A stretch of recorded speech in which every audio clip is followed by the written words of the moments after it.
Hello, hold on, I gotta get rid of my. Tonight's meeting will be conducted on the Zoom platform and live streamed on Cohasset 143 TV and on Cohasset's Facebook page. The public is also invited to participate on the Zoom platform, which can be accessed using the link provided at the top of the posted agenda for tonight's meeting.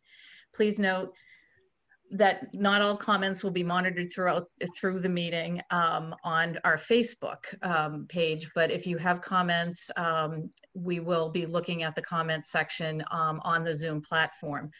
The public is invited during public comment period to address any matters that are not on the agenda. The Zoom app is available on smartphones, laptop, tablet, or computer. Members of the board and other scheduled participants will be able to participate when called on by the chair. Board members will be able to ask questions of any participant, and all votes taken at this meeting will be by roll call. Members of the public who wish to ask questions are asked to utilize the question and answer feature on Zoom, including typing in their name and address for the public record.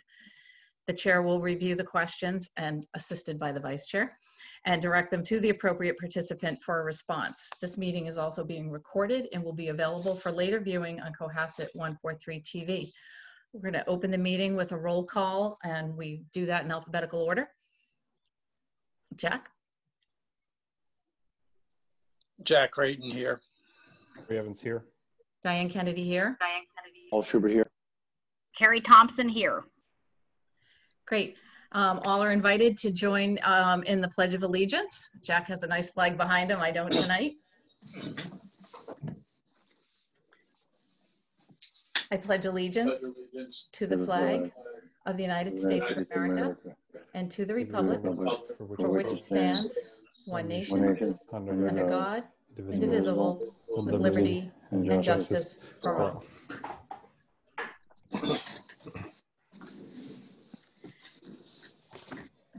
Thank you. The first item on our agenda is public comments, again, from items not on the agenda. If you are participating and you are in the Zoom room and would like to have a question addressed to the board, which we will not be able to answer tonight, please type something into the Q&A box and we'll get to that. I'll leave a minute just for somebody to do that if you're interested. And we will reach out during the meeting for any additional comments on items on the agenda. So.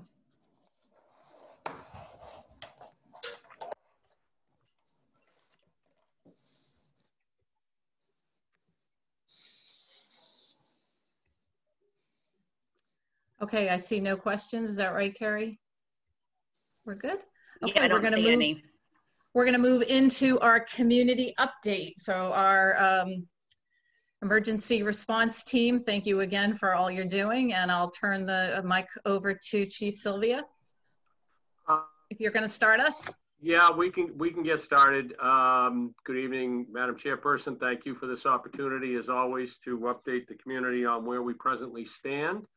As you know, quite a few things still, a lot of moving pieces, and we've been receiving quite a few questions, comments about gatherings and events and different things along that line. So as part of tonight, what we'd like to do is just give you an update so that everybody, we'll put this, that everybody's on the same page on exactly what the guidance, the present guidance says for gatherings and for events. And I always hedge this very simply with the fact that this is as of today. These things can change daily, weekly, or whenever, depending upon what the metrics, how the metrics drive where the virus is headed. So that all being said, I'd like to kick this over to Pam for an update on the gatherings and the events. Thanks, Chief. Chris, did you get the PowerPoint? There we go. PowerPoint presentation. We could just go to the first slide.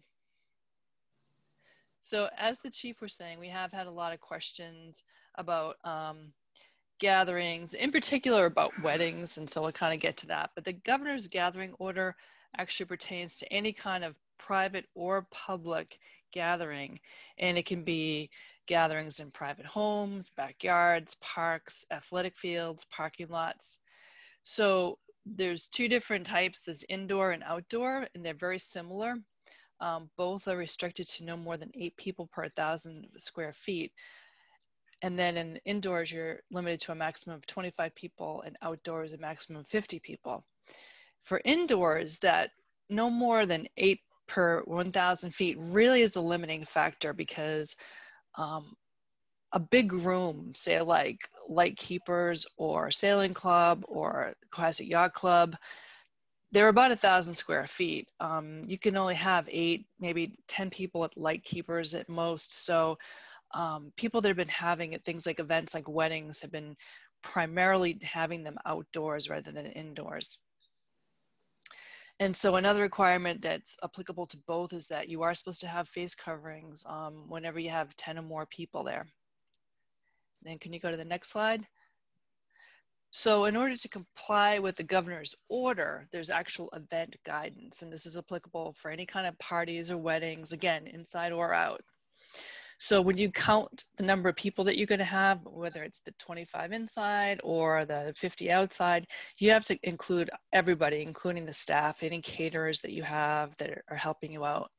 There's just like restaurants, you're supposed to have 6 feet in between tables.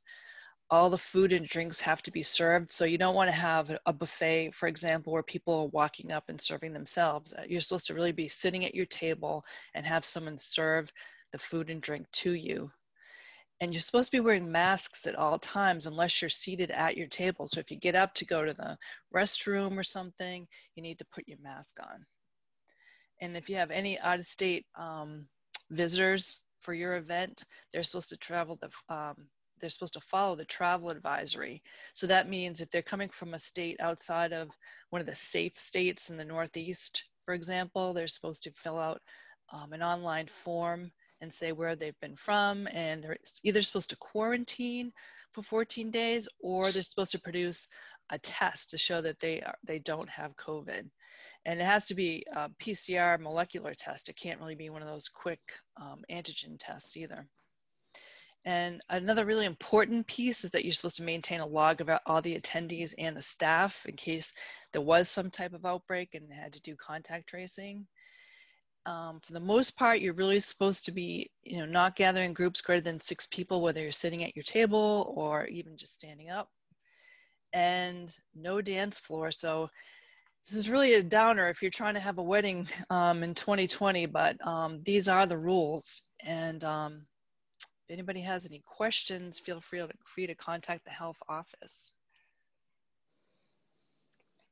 And along that line, just one little other piece. We said we would just touch on restaurants very briefly. Yeah, I had a question today from someone in regards to if you have a wedding at a restaurant.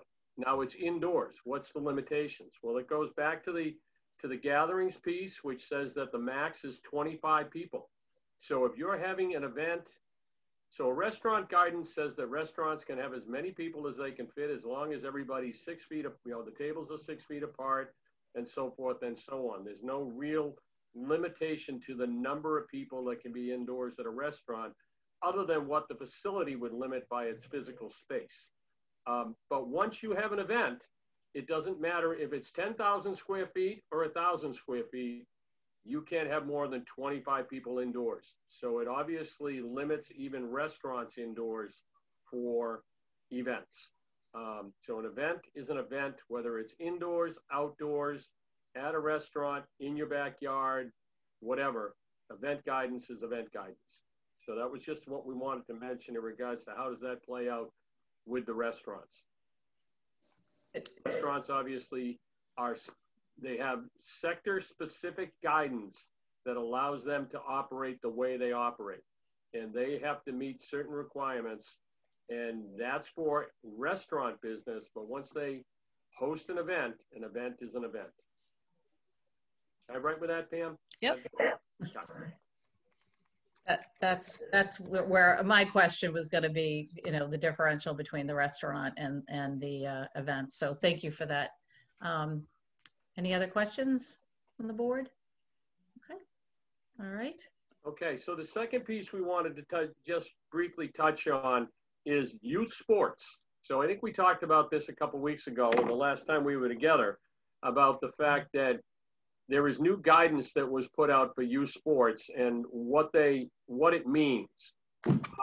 Well, what we wanted to bring to the attention of the board and to everyone in town is that the guidance for outdoor sports and the gatherings guidance bump into each other very quickly. So for an outdoor event, you can still only have 50 people at the event. So if you have a field, such as Alumni Field at the high school, for a youth soccer game, the maximum number of people that can be there as spectators is 50. Okay, so that's the first step on this one.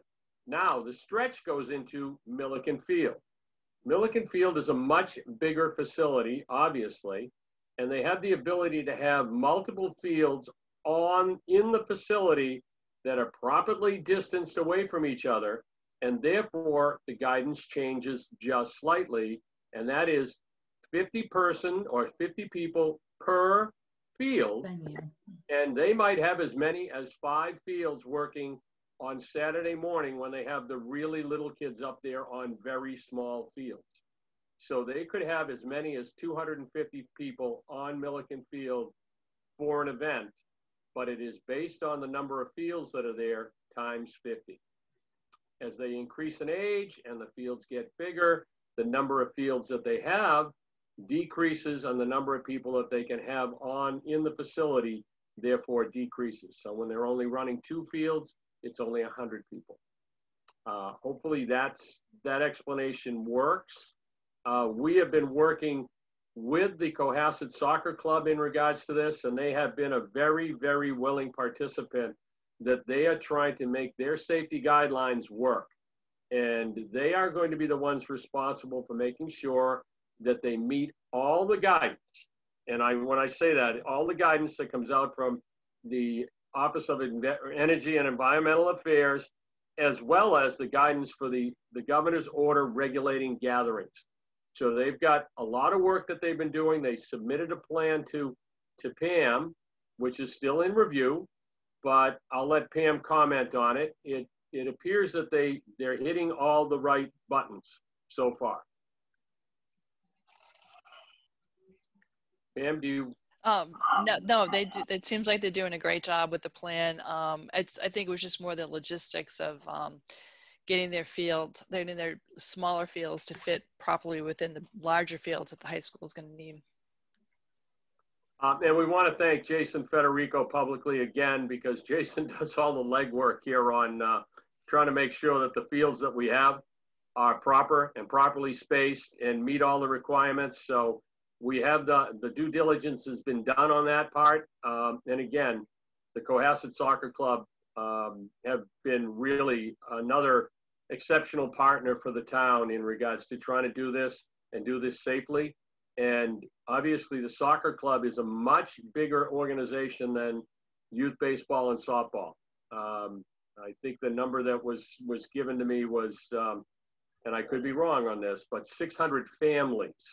So how many children, I don't have a guess, but it's a lot of people involved in the program.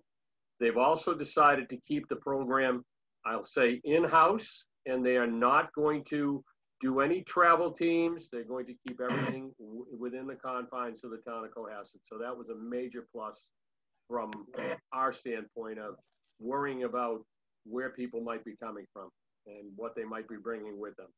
So really worked out pretty well. So any questions in regards to that?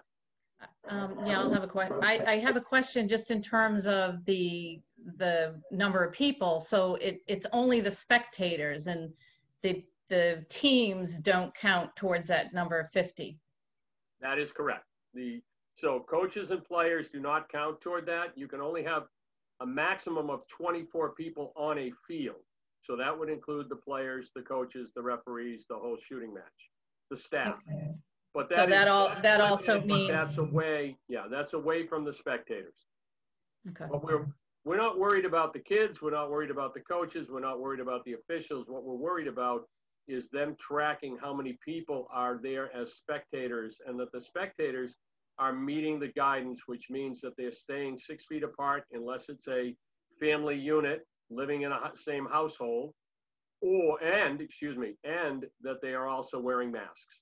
So that's what they're working on, their safety plan, and their safety plan includes safety officers at all the fields to make sure that people are abiding by the guidelines and the regulations, and if they don't know them, they become educated about them. So they're going to take care of those pieces the same way they're going to create an entrance and an exit so that they can track how many people are at the field. They're going to do somewhat what was done at Sandy Beach all summer long. Yep. Just tracking the number of people that come and go so that we can stay within the confines of the regulations and guidance that have been given to us by the Commonwealth. Great. Any other members of the board have a question? Okay, thank you. The last thing that I wanted to mention, I think, Chris, I think this is where you wanted me to mention this. We've been working on the 9/11 ceremony, 19th year, obviously. But again, I'll give credit where credit is due. I've been working with the Veteran Service Officer, and I always say this, Major Philip Mahoney, USMC retired, and Sergeant Garrett Hunt. And in regards to doing the logistics of this, and I'll smile when I say this, and I'll probably offend every other member of every armed forces, but I will say that if you want to get something done and done right, you give it to a Marine. So the VSO has already worked out all the plans for how we're going to do this. They're going to go down, he and Sergeant Hunt are going to go down the night before and mark areas for everybody to stand so that we can track where we are and that everybody's in the right place. They're going to have people that are going to guide spectators into the appropriate areas so that we can keep track of all of that. So the safety plan, when it finally is submitted to Pam, which it hasn't been at the moment because it's still a little bit of a work in progress, we'll hit all the bullet points and we will make sure that it is done safely. And from an optics standpoint, it will be. There's Chris. So as I said, this is what Philip said to me this morning, so you can see where we are. And we eliminated, there'll be no march into the ceremony. Everybody will just report to the flagpole at 8:50, and they will be given their assigned locations. So the honor guards will be socially distanced. The speakers will be socially distanced. The clergy will be socially distanced. We'll make sure we do everything the way we're supposed to.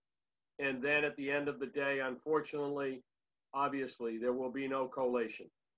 Everybody will just go and do whatever they want to do to remember the day, but it will not involve, unfortunately, the annual coffee at the firehouse that we've done for the past 14 years. That's what I have so far.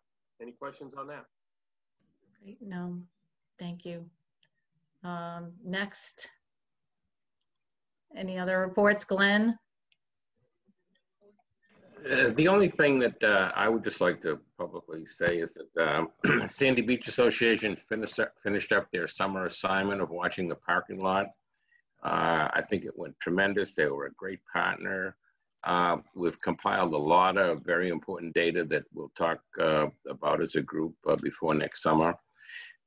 This weekend, on one of the days, there was a record-setting 500 vehicles came in and out of that parking lot. So heavy lift for them, but I think it worked out well. So I'd just like to publicly thank them for helping us through the summer.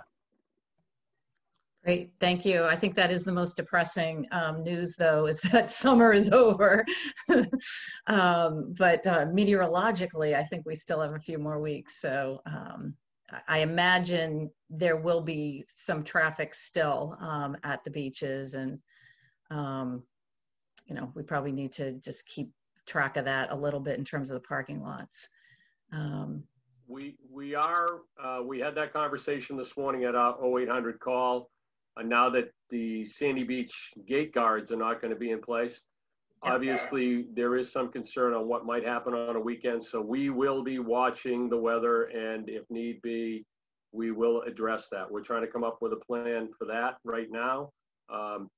Glenn, me, Chief Quigley, Chris, we'll all be involved in, in trying to figure out the logistics of that. But we understand that we may run into a nice warm weekend and run into another situation that we have to track. So we will. If possible, when you have sort of a plan, like if you could share it with us, only because this is the kind of thing that we hear about. What's going on, what are we going to do, who do we call, that kind of thing. So just if there is sort of a plan or a point person or however some kind of scope to the management of the parking lot, if you could share it with the select board members, that would be appreciated. All right. Okay.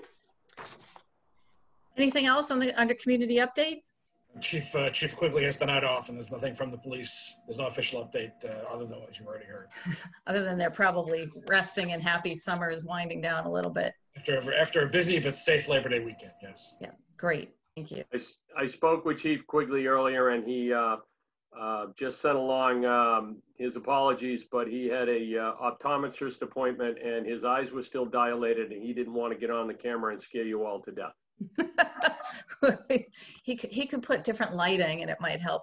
Anyway, thank you all, especially now at the conclusion of what I think was at least my biggest worry heading into the warm weather is kind of the level of activity on the beaches and in the harbor. And we certainly appreciate all the hard work everybody's put into keeping it as safe as possible this summer, and knock on wood, the numbers haven't significantly changed. Actually, while I mentioned that, in our Friday updates on the numbers of COVID cases in the town, it seems like there's 2 people who haven't recovered, like for the last 3 months.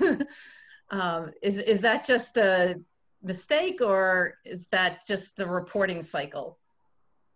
I think it's the reporting cycle. I think it's as they recover, we get like 2 more cases or something. So actually, I talked to Mary about this, Pam.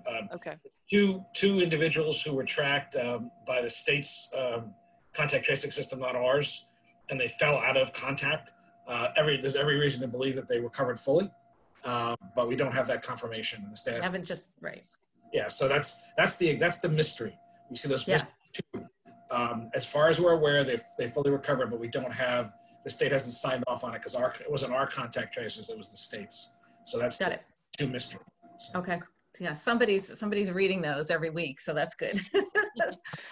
Anyway, again, thank you, and we will move on the agenda to license permits and events, and we have an application for an event on October 2nd from Safe Harbor and Ground Level Cafe, and Nicole is with us.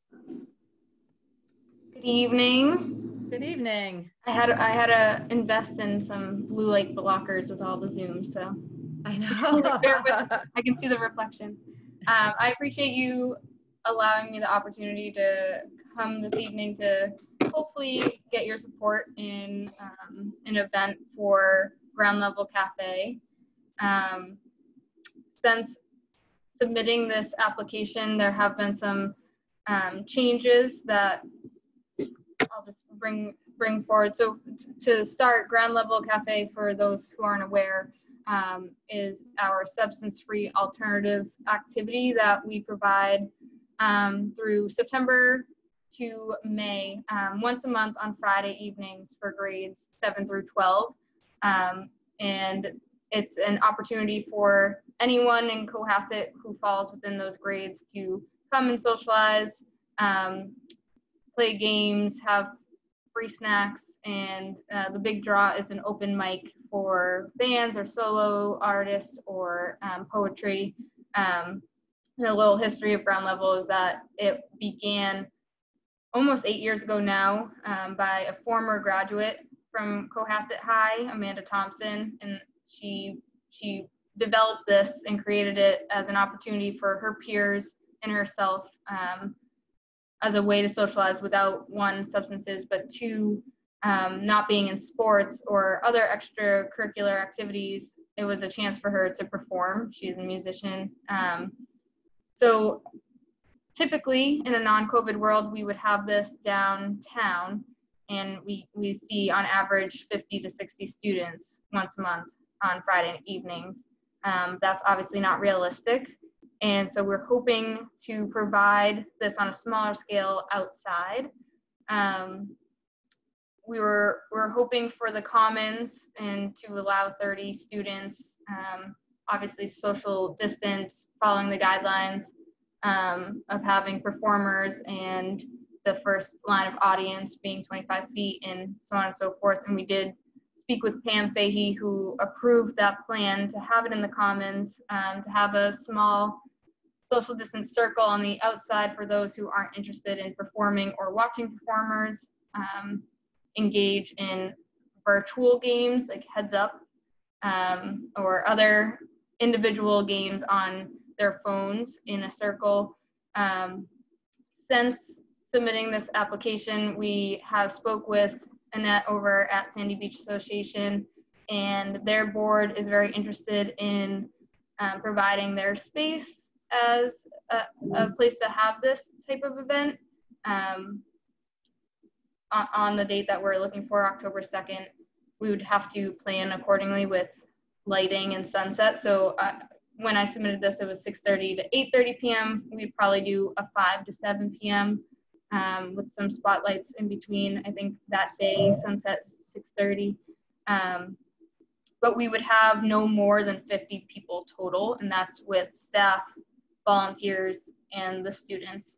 And our plan is to have an Eventbrite so that we have everyone who attends register beforehand. We have all the names, and then have staff very vigilant of social distancing. It would be a bring your own blanket or bring your own beach chair with markers of those 6 feet squares.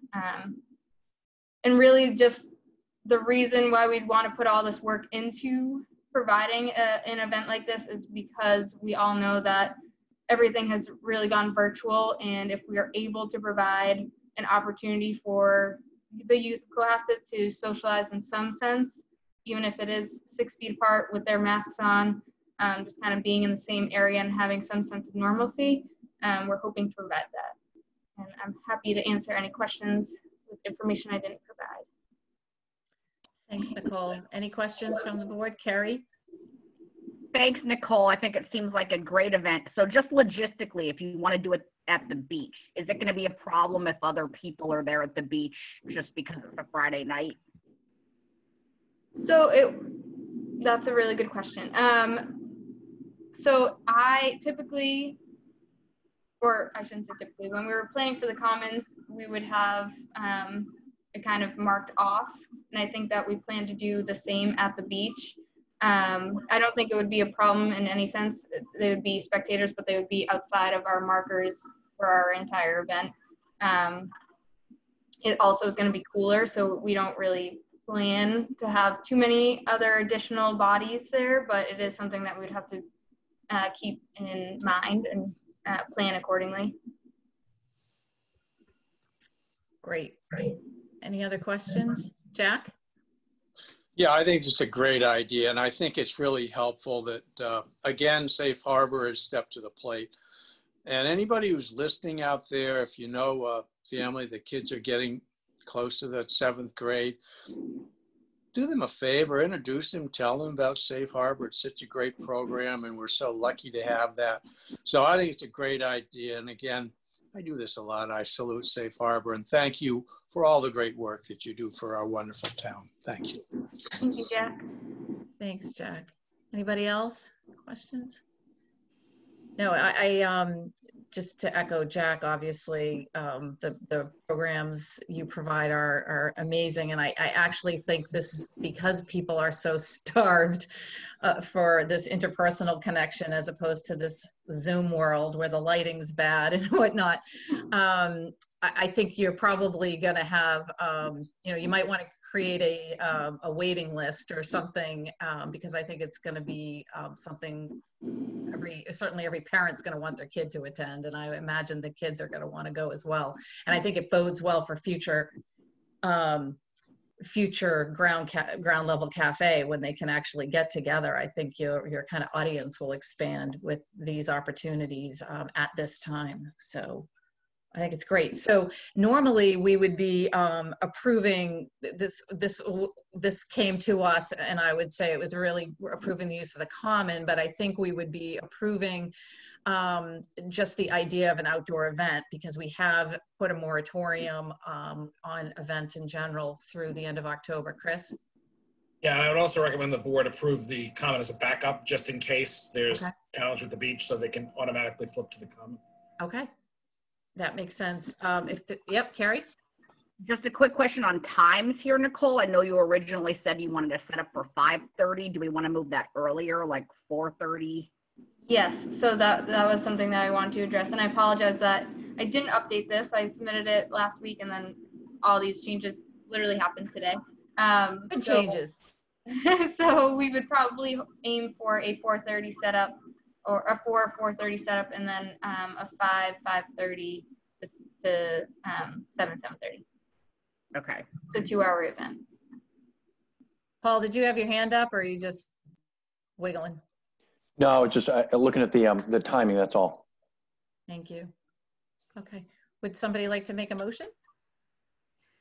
I move that. Oh, go ahead. Go ahead, Jack.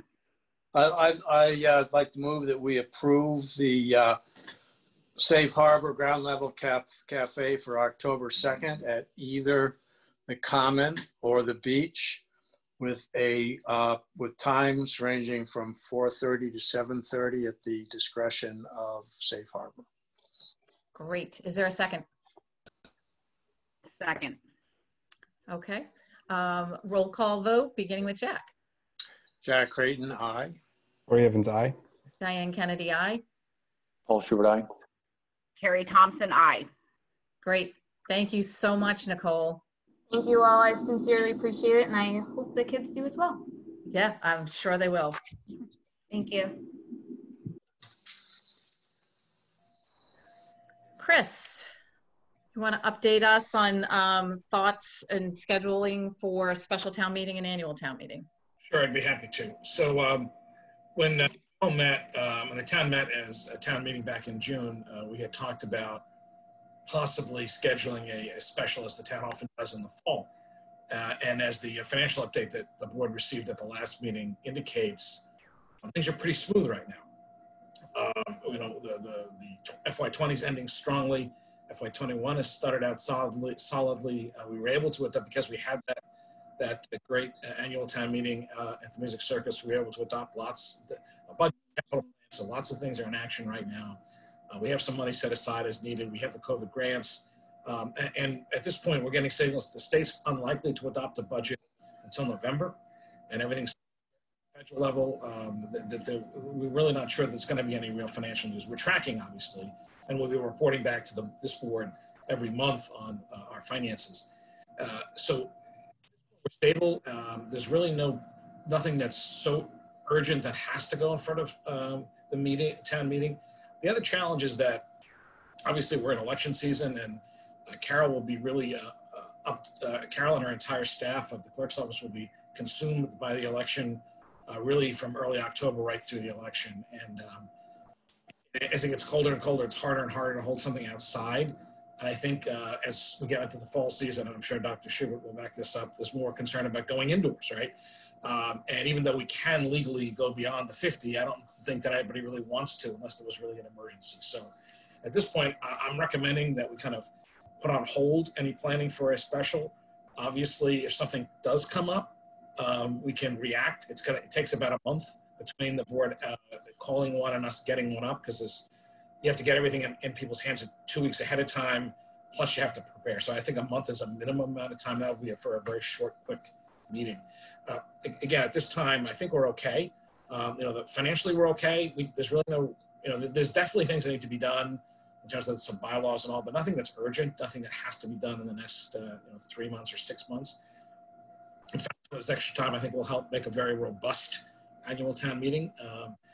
And at this point, I would say that we're right on target to do an annual in April, as we historically have done, the very end of April. Obviously, there's a long way to go between now and then. Fingers crossed that the health situation will be better. And again, we can adapt and adjust as we do that. So I would put a date. We'll have to, this board will have to adopt a formal date for the town meeting election by December. So we'll talk more about this over the next couple of months, but typically we do it in the last Monday of April or so. And I recommend we probably still shoot for that. And again, worst comes to worst, we can always do a special town meeting as part of the annual if there's things that have to be done right away.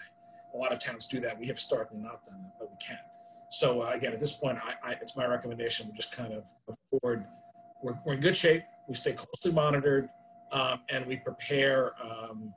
And we watch. And if there's a need, I'll most certainly report back. And if the board for some reason says, well, we really need to do a special for X, Y, or Z, we can do it. But at this point, it doesn't seem that it's going to be necessary or even potentially safe to do something, late November, early December at this point. So that's the quick update on that. Okay, and and just for the board, we'll be, once a month at least, monitoring the financials, both in terms of, the CARES Act money and other funds and the needs that are creeping up in schools or with respect to COVID response. And then also obviously just the general operating budget that we've been working on, and tax collections, which I think it's probably too early to say how we did in August. But I imagine November will paint a little bit different picture than August, which painted a different picture than May. So we'll just keep on top of that as we agree to in our goals. You accidentally muted yourself. I think I muted myself. I get tricky with my fingers. I play piano. Anybody have any questions about special town meeting and the idea of, postponing it for the time being? Paul and then Jack. So one thing, we certainly can call a town meeting, special town meeting as the Board of Selectmen, as the Select Board can. So there's always the option there.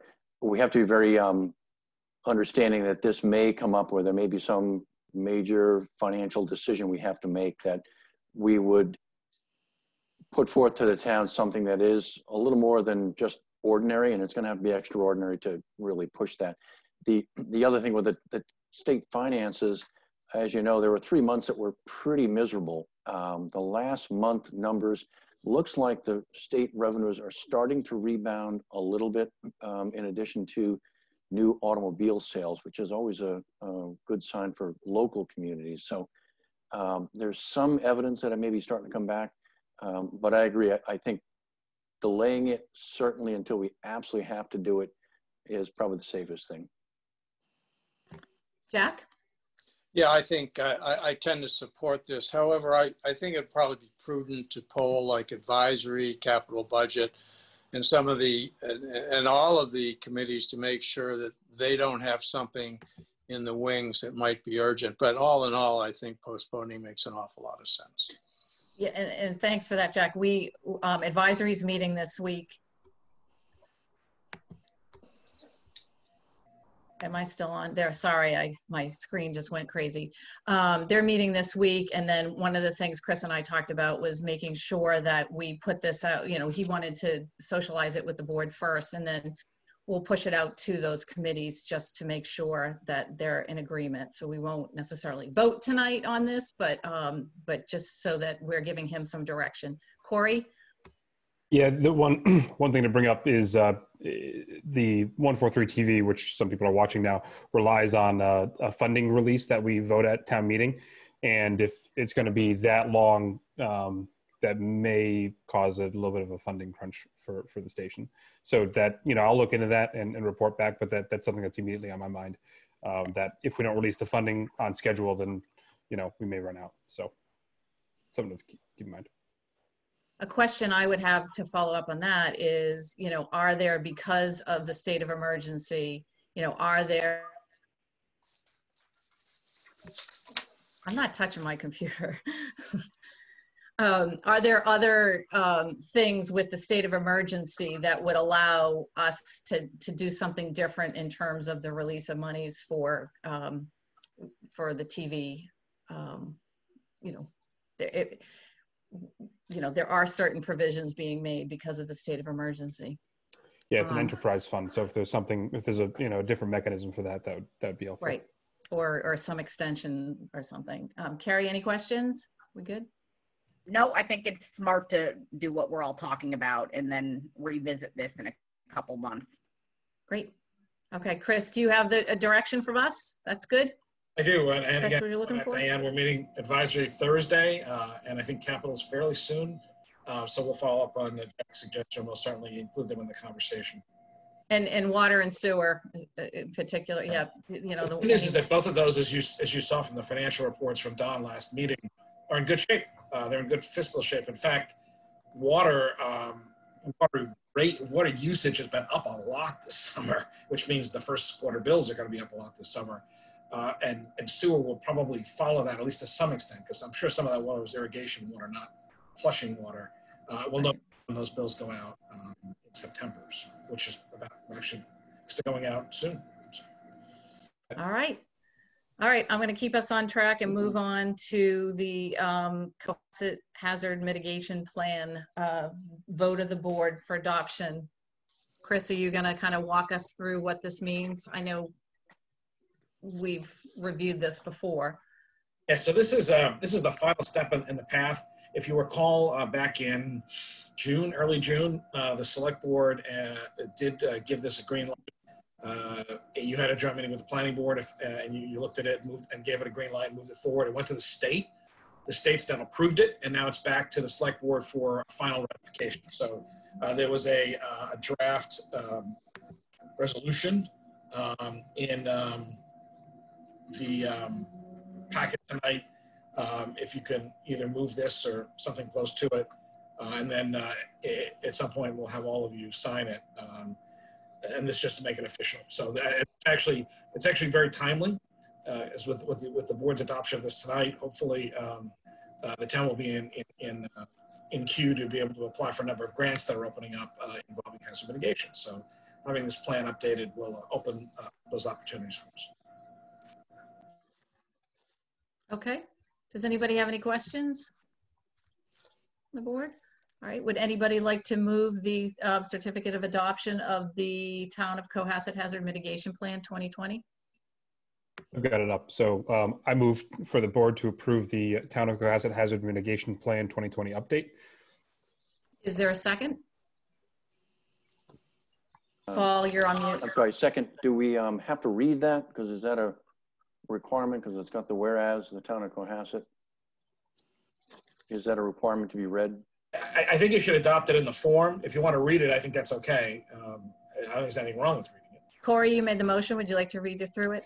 Happy to. I move to make a motion that the board approve the Town of Cohasset Hazard Mitigation Plan 2020 update, whereas the Town of Cohasset established a committee to prepare the Town of Cohasset Hazard Mitigation Plan 2020 update, and whereas the Town of Cohasset Hazard Mitigation Plan 2020 update contains several potential future projects to mitigate potential impacts from the natural hazards in the Town of Cohasset, and whereas duly noticed public meetings were held by the local hazard mitigation planning team on November 20th, 2019 and June 3rd, 2020.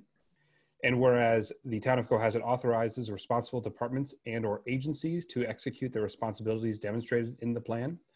And now therefore be it resolved that the Town of Cohasset Select Board adopts the Town of Cohasset Hazard Mitigation Plan 2020 update in accordance with MGL Part 40, Section 4 for the charter and bylaws of the Town of Cohasset. Okay. Paul, you gave us a second on that? Second. Okay. And I will ask for a roll call vote beginning with Jack. Jack Creighton, aye. Corey Evans, aye. Diane Kennedy, aye. Paul Schubert, aye. Carrie Thompson, aye. Great, thank you. So next we're going to move into board and committee appointments. I'm going to tee it up a little bit, and then Tracy, would you mind bringing Peter Pescatori in from the attendees so I don't lose my train of thought. So there's one position that requires a representative from the select board that the position expired in 2020, and that's the representative to the Norfolk County Advisory Board. Jack held that seat, and he's expressed a willingness to continue with that. So is that correct, Jack? You're good? Yes, I am. Yeah, terrific. Tremendous excitement. Well, it's very important. It's an election year, and there could know. be some shakeup from Norfolk County. So we'll be anxious to hear what's going on as we move forward. And obviously, with our post-employment benefits discussions of last year and approval of a plan there, what Norfolk County does with respect to pensions is going to be increasingly more important as we look deeper into our finances. So thank you for that, Jack. Would somebody like to make a motion to appoint Jack to a 3-year term on the Norfolk County Advisory Board? So moved. Is there a second? Second. Okay. Roll call vote, beginning with Jack. Jack Creighton, aye. Corey Evans, aye. Diane Kennedy, aye. Paul Schubert, aye. Carrie Thompson, aye. Thank you for that.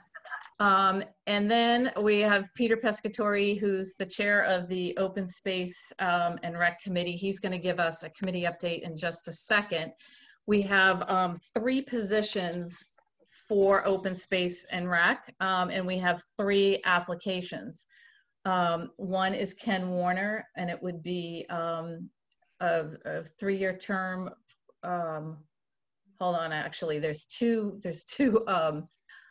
let me start again. We have 3 people up for, that have submitted applications for Open Space and Rec. Ken Warner, Peter Pescatori, and Marissa Manley. And one of those terms is a 3-year term through 2022, and the other 2 are to fill unexpired terms through June 30th, 2021. Does that sound right, Peter? Yeah, we also have John McMahon, who's the Recreation Commission recommended replacement for Abigail Alves. I believe, correct me He's if I'm been wrong. recommended, but I think you have to appoint him. Okay, I thought we did that a couple weeks ago when we were doing the representatives from other boards, but I attended that meeting, and you we did not. on all of the open space people. Okay, all right. So it can't hurt to do it again if I'm right. And it's John McCann. McMahon. All right. Yeah, Jack DiLorenzo recommends him. Yep. Abigail Alves had been their representative in her seat. She left the commission, so Jack has recommended John, and he's enthusiastic about joining. So. That's terrific. Okay, so why don't we just start right there? That's the easy one. Would somebody like to make a motion to appoint John McMahon as the Recreation Department representative to Open Space? So moved. Is there a second? Second. Okay, all those in favor, beginning with Jack. Jack Creighton, aye. Corey Evans, aye. Diane Kennedy, aye. Paul Schubert, aye. Carrie Thompson, aye. Okay. And then Peter, just do you want to take the 3-year term? Yes, I'll keep going. Okay. So why don't we go there next, which is appointing Peter Pescatori to a 3-year term to Open Space. Is there a motion? I'd like to nominate Peter Pescatori to a 3-year term in Open Space. Yes, I'm an at-large. At large. Yeah. And is there a second? Second. Okay. All those in favor, beginning with Jack? Jack Creighton, aye, enthusiastically. Corey Evans, aye. Diane Kennedy, aye. Paul Schubert, aye. Carrie Thompson, aye. All right. And then the other 2 are Kenneth Warner and Marissa Manley for terms to fill unexpired terms through June 30th, 2021. And Peter, you've spoken with both of them? Yes, and they've been monitoring the meetings. You know, they actually stepped up in late June. Right. So that they've actually been getting the minutes and, you know, Participating. Terrific. Seeing what we're doing. So. Okay. All right. Would anybody like to make a motion? Make a motion. We appoint Kenneth Warner and Melissa Manley to the Open Space Committee for the unexpired term ending 2021. Okay. Is there a second? Second. Okay, Jack, starting with you for a vote. Jack Creighton, again, enthusiastically, aye. It's a very important committee. Corey Evans, aye. Diane Kennedy, aye. Paul Schubert, aye. Terry Thompson, aye. Okay. So Thank you with very much. We've had some difficulties, having a quorum because we were shorthanded. So Yep. This is the first time we're going to be up to full strength in a long time. that's terrific. We missed several meetings because we couldn't vote. So. Right. Terrific. Thank you. I'm glad we're there. And I'm going to actually turn it over to you. And I think Tracy has the PowerPoint presentation for an update from your committee. Yeah, I sent it around. So.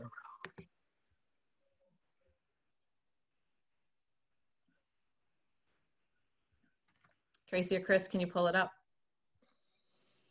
Yeah, I talked to Tracy today and she Okay, said, Chris, yeah, do you want me to share it or do you want me to? You can do it, Tracy. It's You all don't right. want me to do it. Hold on, give me a sec. I'll as end I up on don't have- Amazon shopping or something. as long as I don't have to figure out how to put it on my screen. I'm with you on that, Peter. Walking, chewing gum, and looking into a screen. I can do most of that, but Oh, 1 second, I got it. Just give me a half a second.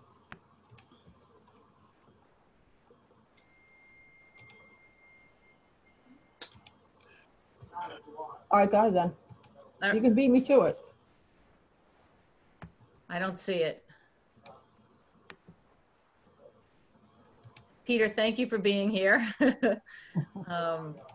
Very exciting. Okay. We're going to be doing a lot more committee updates throughout the year. So here we consider are. this your first of a few. Here we are. As you probably all know, the Open Space and Recreation Committee's primary task was to refresh the open space and recreation plan. The prior plan expired in 2017, and the committee was reformed in the spring of 2017 to undertake writing, getting the plan produced and approved. Next slide, please.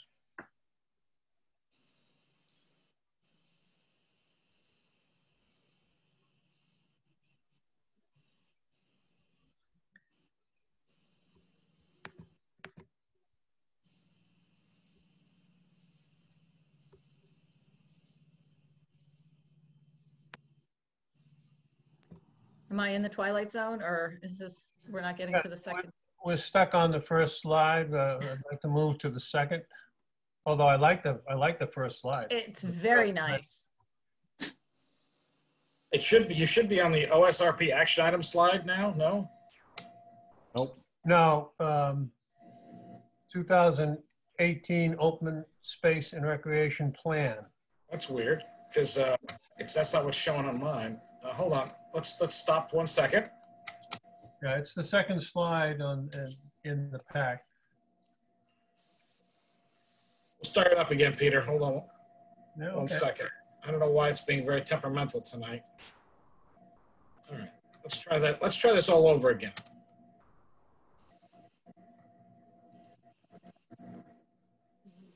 There we go. You can see, well, yeah, there you go. Slide 2. There we are. Right. Okay, so the plan is a 7-year plan, and it's traditionally been adopted by the master plan or included directly into the master plan.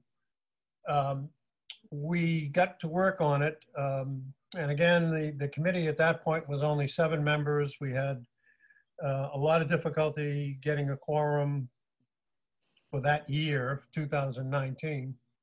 And then we eventually got permission for 2 more members so that we could get a full meeting going. So in March of 2019, we submitted the plan. The state came back to us in June of 2019 with a conditional approval with a list of, I think there were about eight requests for additional information. The planning department, Lauren and myself and my committee got to work on the requirements that the state asked us to provide additional information on, and we resubmitted that in February of 2020. Lauren updated me this week, or last week, that the state has accepted all the updates submitted during August of 2020. I guess it was 2 weeks ago. And they asked for additional information for one table, and Lauren has provided that information last week. So the table in question was the inventory of open space in the town. It has about 15 columns of classifications that they want answered, ADA status and all this kind of stuff. So Lauren took care of that. So we're finally submitted. Now in the conditional approval status, we can apply for grants, but we cannot draw funds until we have a full approval. So we're, again, Lauren has submitted the additional information. We expect to have a full approval in the next month or so, I guess. I really didn't ask her about that, but it's, you know, we're interacting with the state pretty directly, and although we do have Beals and Thomas as our consultant again for this part of the update. So that's the update on the open space and recreation plan, which is the primary work of the board. Next slide, please. Peter, if you don't mind, just a quick question. Within the open space and rec plan, and I read it probably a year and a half, 2 years ago, is there an inventory of athletic fields? All of the open space is included in that one table of is there? No, there's not a specific, let's see. We did identify, I think we did identify the playing fields in the narrative of the plan. Okay. And I think it's also in the inventory of open space. Okay, thank you. I'd have to check on that because frankly, that's okay. I haven't looked at it in a year and a half either. That's another discussion. You know, at some point, I think the town needs to get a sort of a better handle on, you know, the facilities, the recreational facilities throughout town in terms of capital planning, et cetera, et cetera. So right. Thank you. Yes, it is included in the plan. Great, thank you. Okay, so also included in the open space and rec plan are action items. There were 4 major goals. I won't go into those right now. And then there were action items to achieve those goals. And these are kind of the prioritized ones we've been working on. Earth Day, we did successfully run Earth Day last year in April. And we were planning on running it this year, but COVID, of course, got in the way.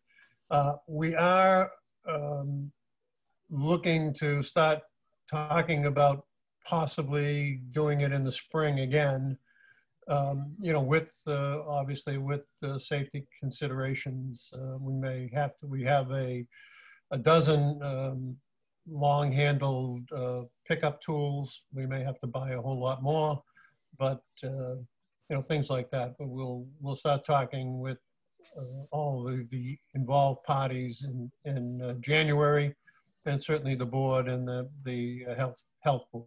You know, Pam Fahey, and we'll describe the event and see if we can come to a way to handle it that's safe. And you know, because it's really distributed, there's not a lot of personal contact. So you know, it may be possible to do it, but anyway, we'll start talking about it as we get into the new year. Okay. Great. Signage for Wheelwright Park. That's one of the major items that we had on our to-do list. The town has provided some funding for that, and we've talked about the budget that I had asked for to achieve these action items.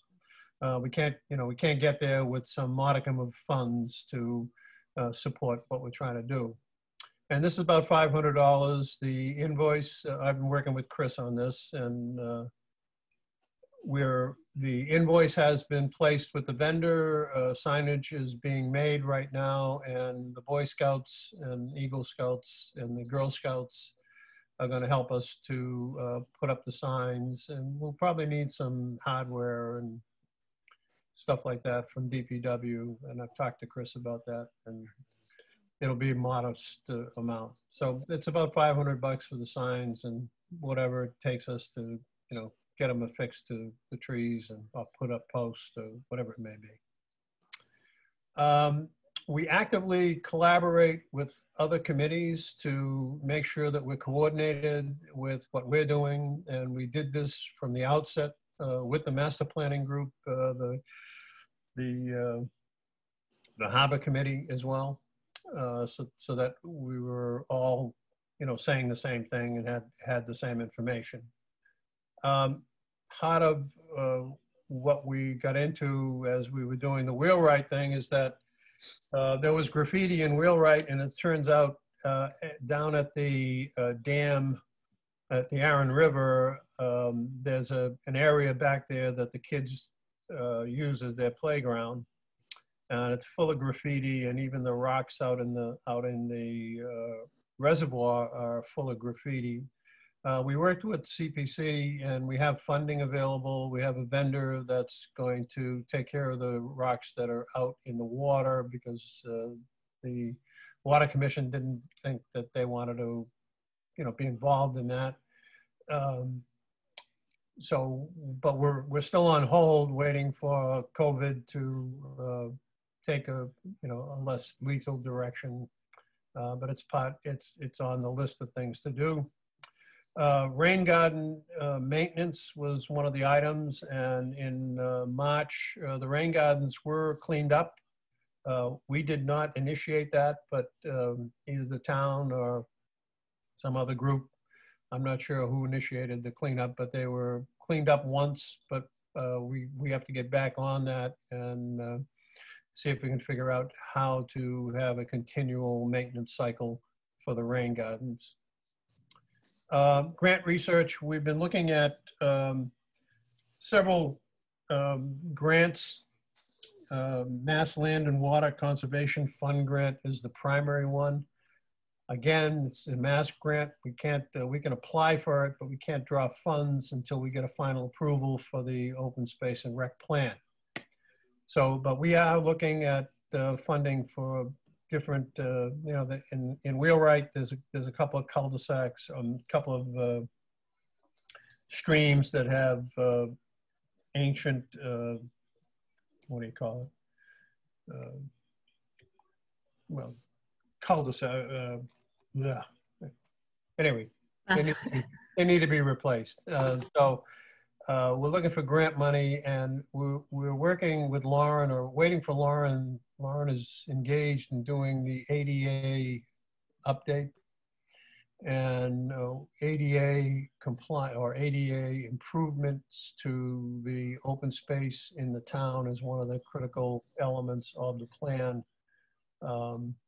And we're looking at grant money to help with that as well. So one of the items that I asked the master plan folks and the master plan implementation folks to think about is finding a resource, a grant writing resource. You know, it would probably be a consultant that would be on retainer, or, you know, maybe not, maybe just, you know, buy the job, whatever. But we don't have, the committees don't have the expertise to do these. You know, some committees do, some committees don't. We don't really have, my committee really doesn't have a grant research, anybody who can really do a good job on creating a grant.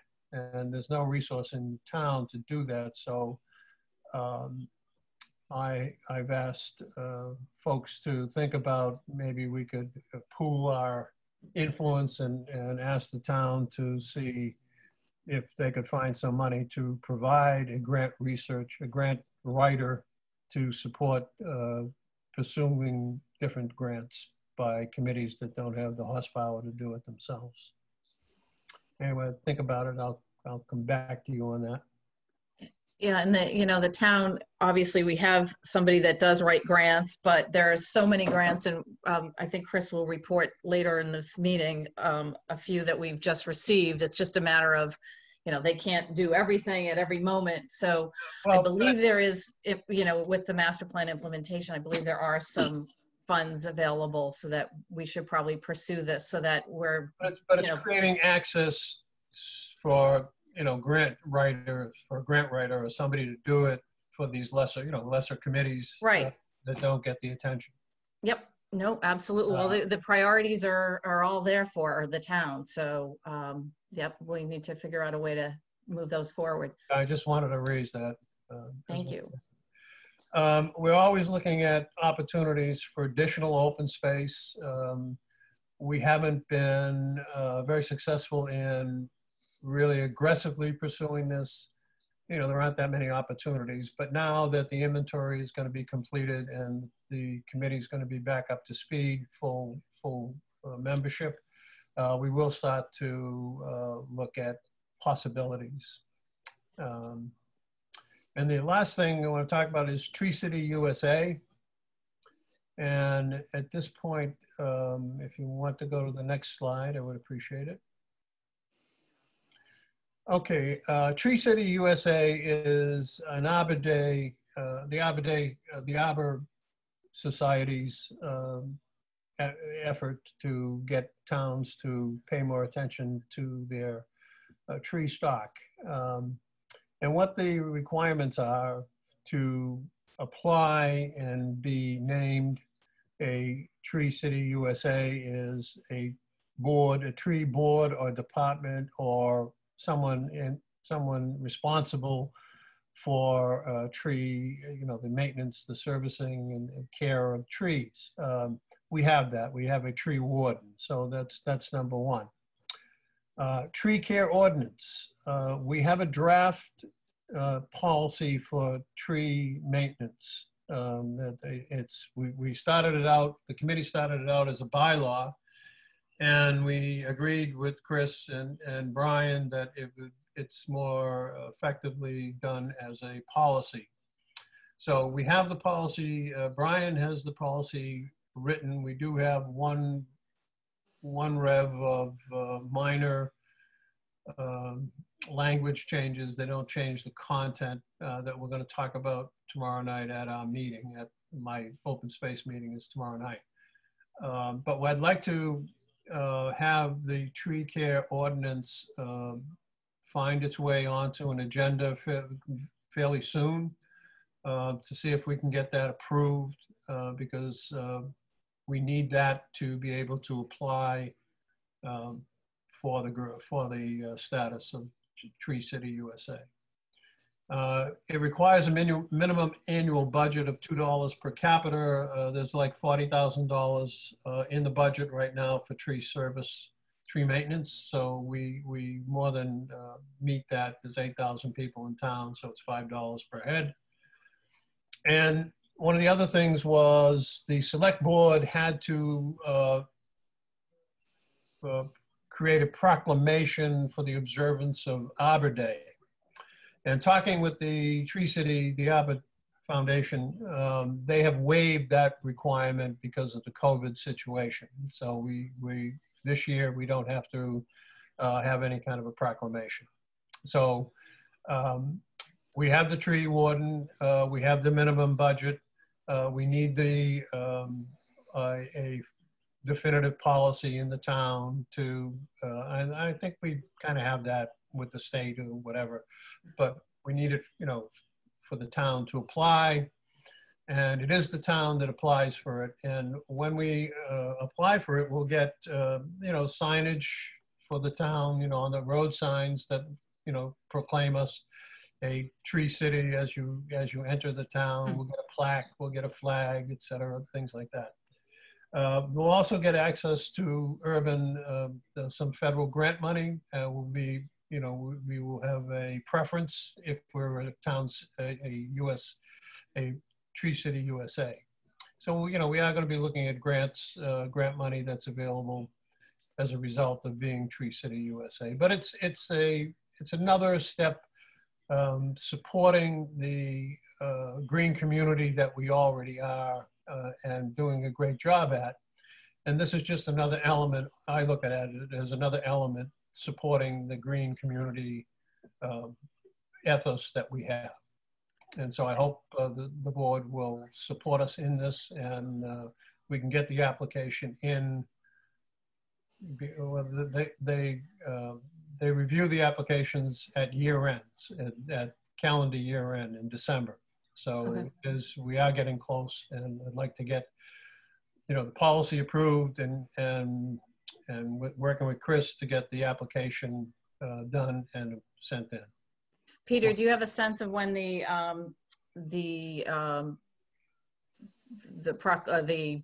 ordinance would be ready for us to put on an agenda? Are we talking a month or a couple weeks? Well, we're going to finalize it tomorrow, I think. Brian's going to be at a Zoom meeting, and I think the language changes are just, they're not heavy content. It's just wordsmithing. So I think we can run right through it and have a final version. All right. Well, we'll add that to the list and get that, in front of the board. I would appreciate it. I think it would be a really great thing for the town to add this to the list of great things that the town supports. I agree, and I think it's an easy thing to put on an agenda. So keep me posted. We'll get that on as soon as we can. Okay, next slide, please. Since we do Earth Day and by default, the Open Space and Recreation Committee has become kind of the conservation committee, not the official one, but one that kind of looks out for the area. And on September 19th, it happens to be World Cleanup Day. So I just wanted to raise the awareness on that. I'm betting there's probably no awareness on that. And so I want to raise the awareness that there actually is an official cleanup day that is not Earth Day. And all this, we're getting, the committee is going to get a public service message in the Mariner, I believe it's next week, to support this. We're trying to just encourage people, and there's a lot of people I know that walk around with a bag and pick up trash whenever they see it. It's the Cohasset way, and I think this fits right in. So it's nothing organized. This is only encouraging Cohasset citizens to pick up things around them, and wear gloves, because you shouldn't pick up items that you don't know about without having gloves on. But it can be done safely, and we encourage everybody to help to keep the town picked up. And in that vein, could you go to the next slide, please?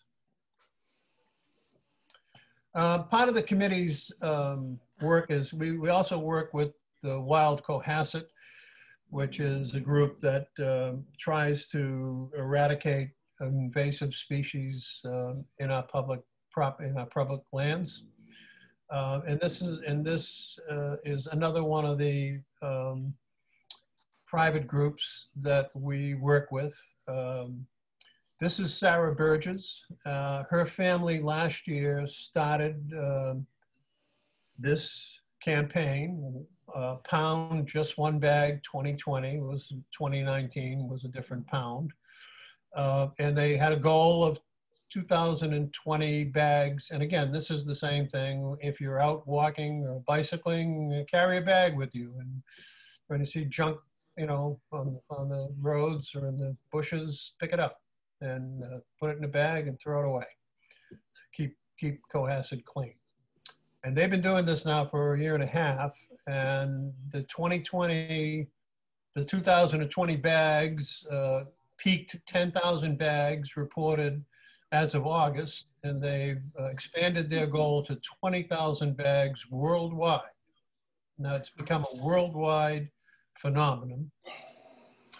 And year to date, August, people from 6 continents, 36 countries, and 40 states have recorded a bag picked up by them. And the campaign has received a citation from the Mass State Senate and been featured on several local news programs. I think Chronicle was one. That's terrific.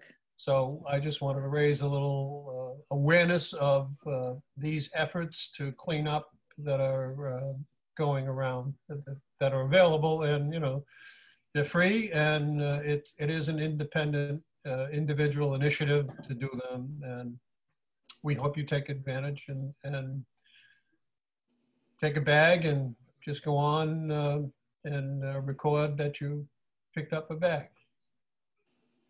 To help the cause. Thank you. That's all I have. If you have any questions.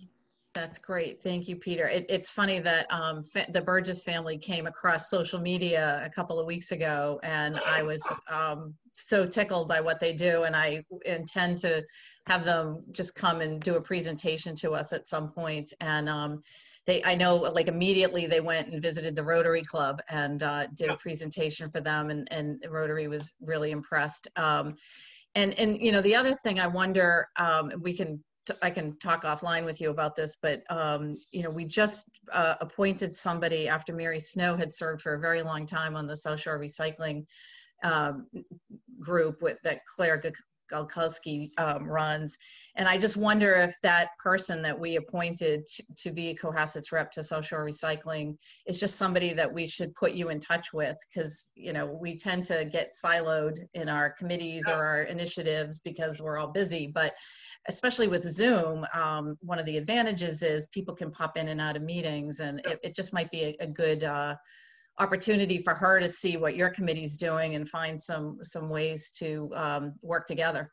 Yeah, I'm sure that we have some overlap, and I'd love to meet her and great. Discuss how we can collaborate. Yep. Any questions from the board? Corey? Yeah, Peter, I'd like to hear some more about, you mentioned identifying new space, and you know, I know it's a challenge, but you know, some of the greatest spaces we have in Cohasset, I mean, you know, were big collaborations that took a lot of effort, and it's definitely worthwhile. So I'd love to hear more about. I thought that rather than putting condos at the Cove, we ought to make the perfect park right at the end of the Cove, rather than having condos. That's one of the thoughts that the committee had. Mostly I had. What about other areas that haven't been developed yet, or maybe not privately owned? I mean, tell me about other things like that. We helped to initiate discussions with the Cohasset Land Trust about possible a land deal that would expand the available hiking and dog walking areas up on 3A, in a land swap that would provide land for the for public works building, public safety building. What about that kind of thing? We're discussing Wadley Park tomorrow night. Okay. Which is what looks like a little island, but it's actually a park right at Black Rock Beach. Right.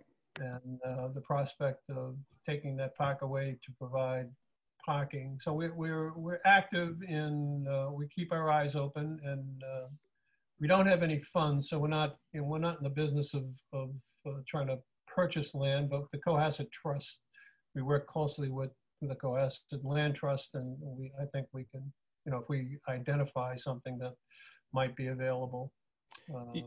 You mentioned that there's signage in Wheelwright. I live right next to Wheelwright. I'm there almost every day, and having some additional signage there, it's just going to be a great improvement, because there's a lot of stuff there that people don't realize. It's also a little bit of a mishmash of different little things. You've got White Woods, you've got the Bird Sanctuary, you've got the Boy Scout.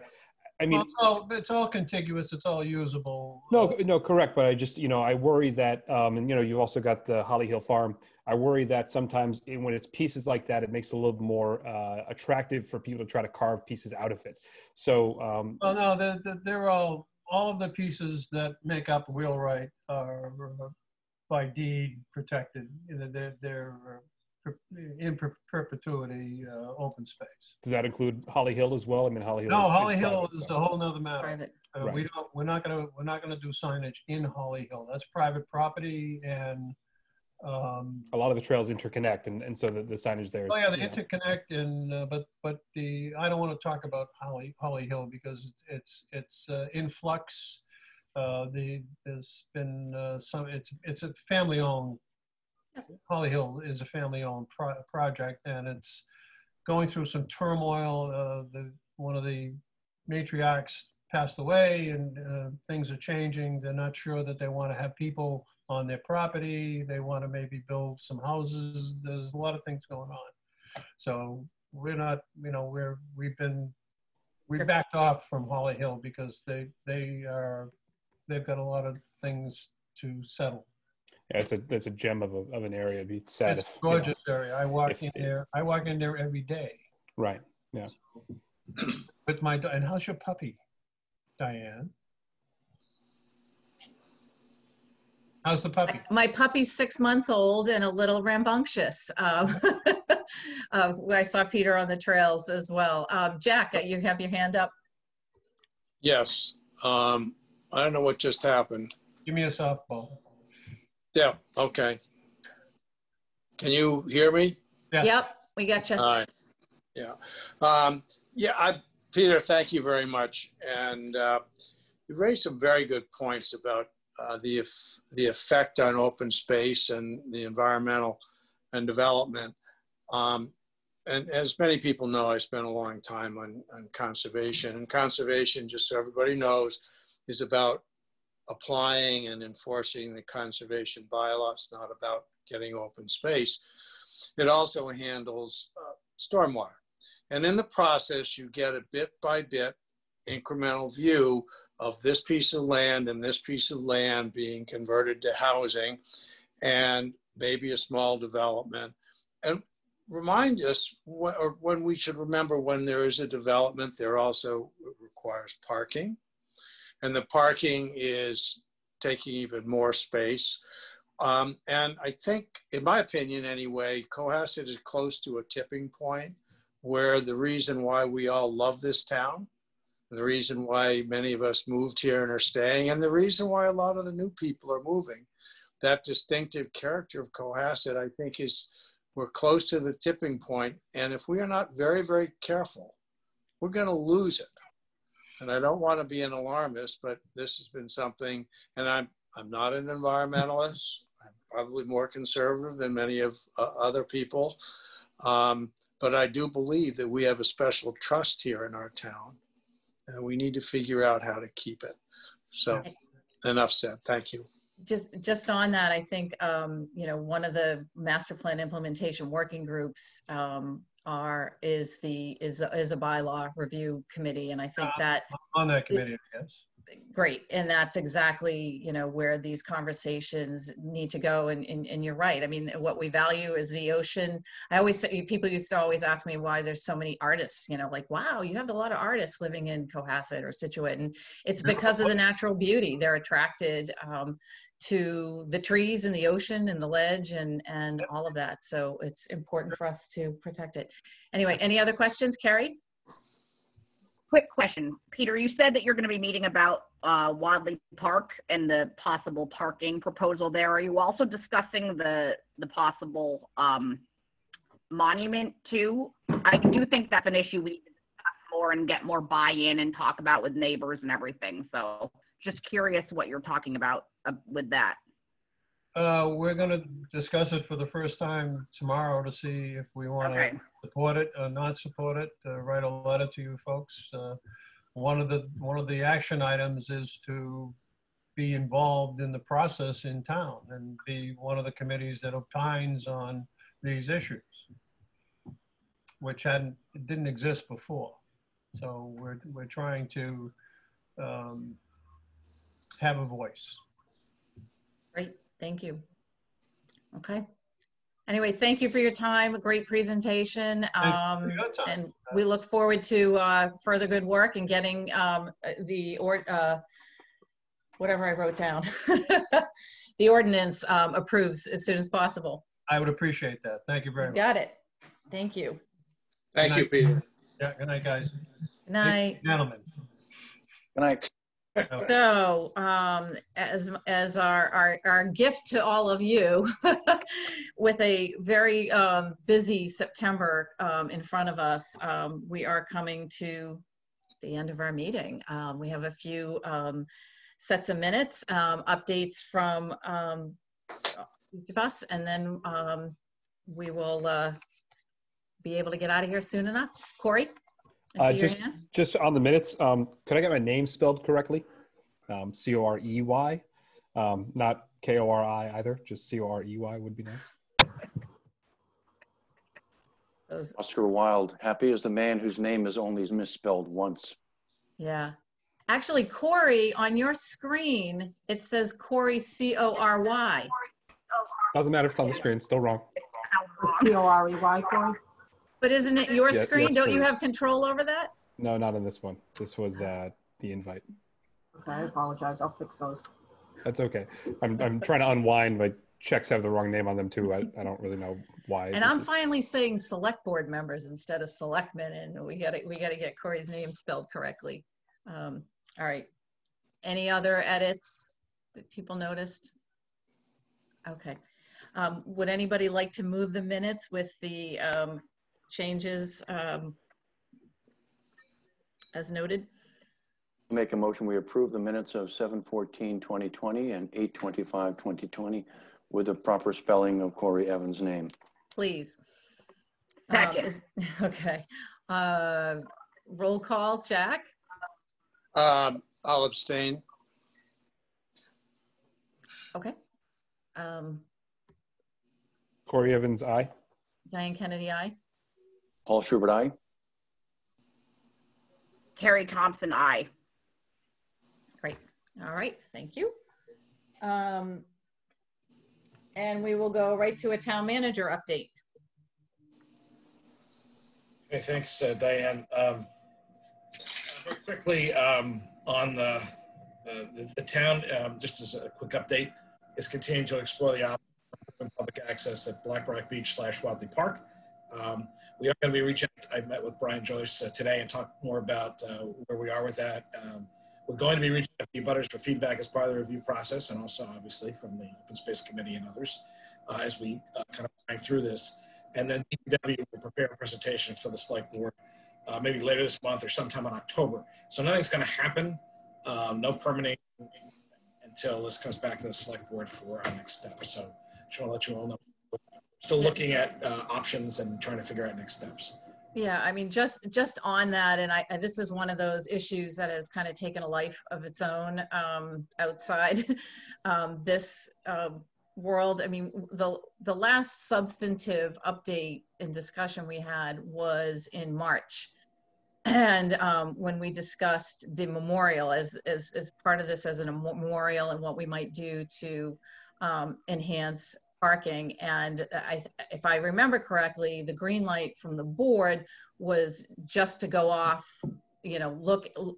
get some engineering done to see what the possibilities were, bring back some further refined designs for a monument. And then when we updated in July, my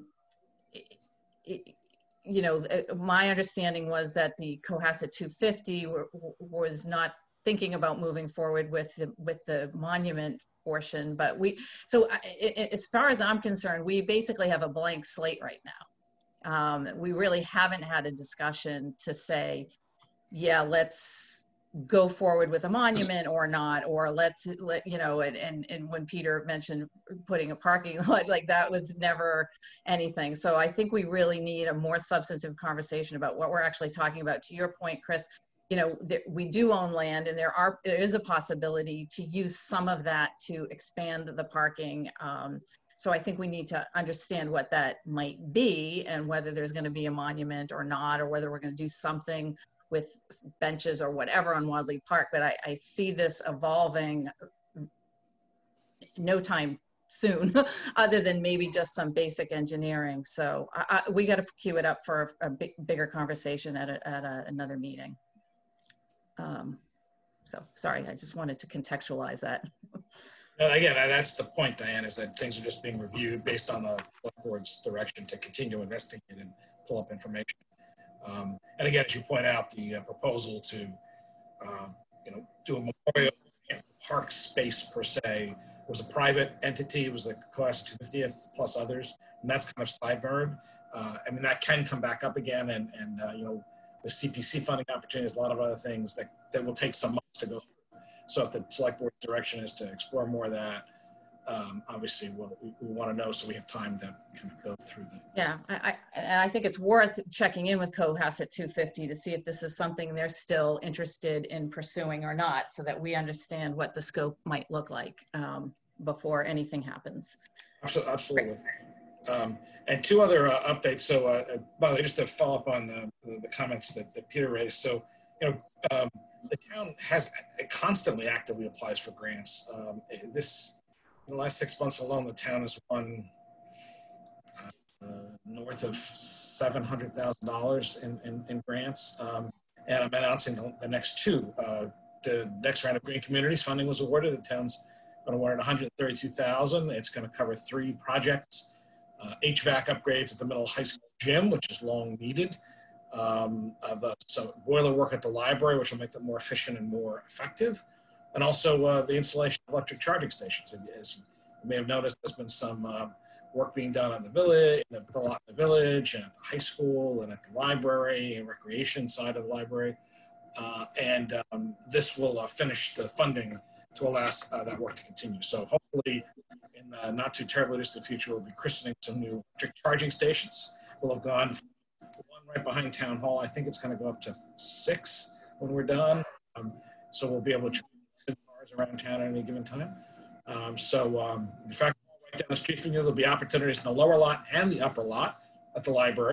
And there'll be some at the high school too. So, and the goal is to continue to, we also were exploring more funds, and we're exploring other options too. I don't know if there's going to be an opportunity to put more of them in the next 6 months, but we're looking at other possible sites. The town also received 2 grants from the Seaport Economic Council, totaling $330,000. $170,000 of that is for the Parker Ave boat ramp to complete the engineering, complete the permits, get it shovel ready so we can go to bid, and then hopefully get funding in the spring. The other for engineering and permitting work at the town dock for the lift system, commercial fishermen, and the recreation fleet in general. That's another 160. And again, the hope is that the engineering and permitting for that will get paid for, and we'll have some be able to take some concrete steps come spring. So those are the two most recent, totaling almost $500,000. And congratulations. We don't have a grant writer per se. There's not one person who does it. Leary's done a lot of work on grants. Lauren Lynn's done a lot of work on grants. I've done some work on grants. Brian Joyce has done a lot of work on grants. Jason Federico, as you know, from the Mass Worth Grant, just did a lot of work.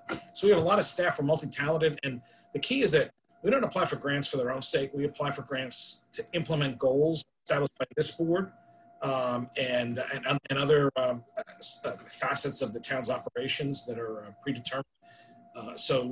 They're a tool, and we've been very effective in it. And as more resources are needed, in fact, we're now looking at, with all the work being done on the energy front, we're looking at bringing on an intern to help a grad student at Harvard, actually, who does work in the whole world of environmental engineering and things. She's going to be joining us shortly because there's so much more work going on. We won those 2 big microgrid grants. We just don't have the bandwidth to live it all the time. So we're excited to have her. We probably wouldn't have had her if there wasn't COVID, but she's going to school from home nearby. So we're getting a Harvard grad at a low price. I should have a grad student, I should say. And we're looking at doing some of this also with planning. Obviously there's a lot of work going on with the master plan implementation work, the Elm Street corridor study, and a lot of other work going on. So we're looking at whether or not we need to bump up staff hours with, again, some part-time help. We're not looking to hire another full-timer, but if we need to come back to this board, I'll let you know. Just I'll get to you in a second, Corey. Just on that, Chris, my whole thing is, the town is the agent that is applying for grants, and they need to fit into the priorities established here and through other committees or through other channels. But, I think people don't understand the process, and I do think with the Master Plan Implementation Committee and the working groups kind of functioning with representations from different groups, that we're going to get better at it. But I wonder if, maybe at some point in the year, depending on what the cycle is for grants, and I do this in my my work life. You know, the education director might need money, and if he's sitting around wondering why I'm not applying for education grants, it's usually because I don't know that he needs that. So, you know, maybe it's just a matter of communicating from your office that, you know, all you committees that are out there doing great work that see a need or have a need. And again, I think a lot of this will come through master plan implementation, but, you know, please know that we have a staff here and we will prioritize things, and we'll, you know, if there are opportunities, because grants aren't just free money. You know, they're money and they're great, but there's a lot of strings attached to them. And there's a lot of, you know, opportunities for grants not to be right at certain times in a cycle, not necessarily even the applying for them. So I just think maybe we communicate kind of a process to committees like Open Space and others that might be sitting there thinking, why aren't we doing this? So Corey?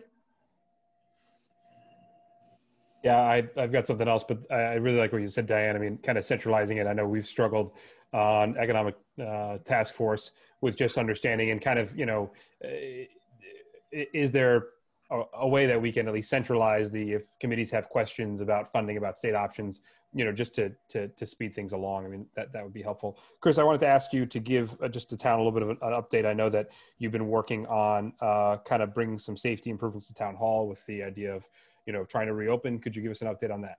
Yeah, thanks for asking. So the final piece was actually completed today. We have a new buzzer and a camera system in the outer lobby. And over the last several weeks, there's been some glass partitions put in. We've been able to create a little additional workspace to spread people out a little bit. So we're looking to do a soft open, hopefully next week. We're gonna shoot a little video later in the week, and that'll be up, hopefully up online over the weekend. So people are going to be asked to. We're going to also unveil a kind of scheduling app, so you can, you know, fill out a form, and then we're going to ask people to schedule appointments whenever possible, and we're going to be able to provide walk-up service and a space available basis during, you know, business hours. So that'll all be unveiled. Hopefully by week's end, we'll have that little scheduling app up, and we'll have that video. I think the plan is to have that video shot on Thursday. And the plan will be people can come, they can book a time if they like, and then come in. You'll sign in. You're going to have to sign in because, you know, just like if you've ever been in any other government building in the world, you sign in, and for security. Now you're signing in for COVID reasons, right? In case there's any kind of an issue. And we'll do, you know, contact tracing, as Paul knowingly nods. We have to do that. And then you're going to need to wear a mask in town hall. If you either won't or can't, we'll service you independently outside the building. But you need to wear a mask to come into the building because of the safety of staff and others in the building. But we will provide full service to anybody. And we continue to provide alternative services online, and also using the silver box in front, and that's become very popular. So there'll be a scheduling app. There will be a, you know, the protocol is a little bit different. We're not going to, you know, you're not going to be able to line up to pay your taxes in the hallway on the second floor again. We just can't do that. And that said, you know, we're going to accommodate as many people as we can. And if there's going to be some people need to come in for larger numbers, you can see all the work that was done with the elections, a lot of very creative work. And I want to thank the facilities folks, partners, and all of the work that Carol St. Pierre and her clerks team did for that. And that work is going to continue for the big November election. If we need to do something for, you know, an on-site tax collection to let people come in, we now have a matrix now at the election of how we can kind of queue people up in the auditorium a little bit. So we're going to try to find some other creative approaches. And we hope that by, you know, 2021, we can kind of eat some of this and return a little bit more to the way it was before. That said, a lot of people have adapted to kind of the online service, and it's worked really well. Now we discourage people from coming in, but if you don't have to, it does make a lot easier. You can pick up the phone. We can set up Zoom meetings if people want to. And we've been letting people in on an appointment basis as needed with the clerk. You know, if she has to swear people in for marriage intentions and things, she's been doing that. In fact, she's been picking up some slack because some of our neighbors have stopped issuing marriage licenses. So she's been very, very gracious to people. I know, Carrie, I don't understand. So I don't want people to start. That's like a core function. Yeah, I know that. And so Carol has been very open to helping people. I just wish our neighbors would start issuing them more regularly, like they should. That said, so we're ready to open. So there'll be a soft opening next week. More information later in the week in the update on Friday, and more information next week, Corey, with hopefully a video. And just in terms of the reopening, have we discussed, or have you discussed the opening of the boutique or anything at the DPW at RTF? The challenge with the boutique right now is we can't, you know, we've been talking about it. We just can't do it because of the, you know, we can't sterilize stuff. You know, the problem is that, you know, it's believe me, it's something we've been looking at. By the way, on that front, we're very grateful that the Scouts have figured out a way. The adults have kind of picked up the labor, and we've partnered with them over the last couple of months, and they have a different container, and so they are taking recyclables again, which is great. You know, the kids really can't do much of it right now, but the adults are. So that's been a great quiet restart. We're hoping we can get the boutique up. At this point, we just don't have a protocol to get things clean because we don't want to, you know, end up being an accidental point of contact where, you know, we're spreading stuff. So the sooner we get that kind of stuff up, and we will. The RTF's been working pretty well. Now that people have kind of adapted to the rules and protocols out there. You look like you had something else for me, Corey. I was just going to say, just to kind of wrap it up, I mean, is the goal to have every town service available in person? Obviously, with these new things, are there still certain things that just won't be possible in town? Yes. So in town hall, yes. The senior center, there's not any expectation that will open before 2021. Just realistically, you know, seniors are a high risk group, and you know, we just don't see that. You know, we are doing a lot of two-person. You know, this next week, Mary Goodwin and her team will be doing home visits for flu shots for seniors. So that's starting. She'll be calling and setting up appointments with folks who need the high dosage shot.